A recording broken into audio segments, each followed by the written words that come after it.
Hi అండి. నా చిన్నప్పుడు ఎక్కువగా పిక్క సోడానే తాగేవాళ్ళమే. ఎప్పుడో పండగో పబ్బమో వస్తే అమ్మమ్మో నాన్నమ్మో లేకపోతే నాన్న డబ్బులు ఇస్తే ఫ్రూటీ కొనుక్కొని తాగేవాళ్ళమే. అంతకుమించి ఎప్పుడు ఫ్రూటీ తాగేవాళ్ళం కాదు.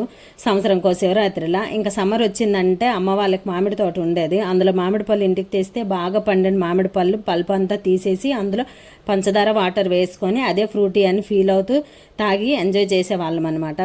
ఈరోజు ఫ్రూటీ చేస్తుంటే అది గుర్తొచ్చి మా పాపతో చెప్తున్నాను. అప్పట్లో మ్యాంగోస్తో ఇలా చేసుకొని తాగేవాళ్ళమి. ఇప్పటిలాగా జ్యూసులు డ్రింకులు పెద్దగా ఉండేవి కావు అని. నేను ఇంట్లో మ్యాంగో ఫ్రూటీ చేయడం ఇదే ఫస్ట్ టైం అండి. అయినా పర్ఫెక్ట్గా వచ్చింది. సమ్మర్ వచ్చిందంటే చక్కగా మ్యాంగోస్ కొనేసి ఇలా మ్యాంగో ఫ్రూటీ చేసేసి ఫ్రిడ్జ్లో స్టోర్ చేసామనుకోండి 1 మంత్ 2 మంత్ వరకు ఫ్రెష్గానే ఉంటుంది. ఇంటికి ఎవరైనా గెస్ట్లు వచ్చినప్పుడు చక్కగా 4 స్పూన్స్ పల్ప్ వేసేసి ఇంకా వాటర్ ఐస్ క్యూబ్స్ కొద్దిగా షుగర్ వేసి కలిపేసి ఇచ్చేసామనుకోండి అచ్చు బయట కొనే ఫ్రూటీ లానే ఉంటుంది. అస్సలు వారు కనిపెట్టలేరు అనమాట. అంత టేస్ట్గా బాగుంటుంది.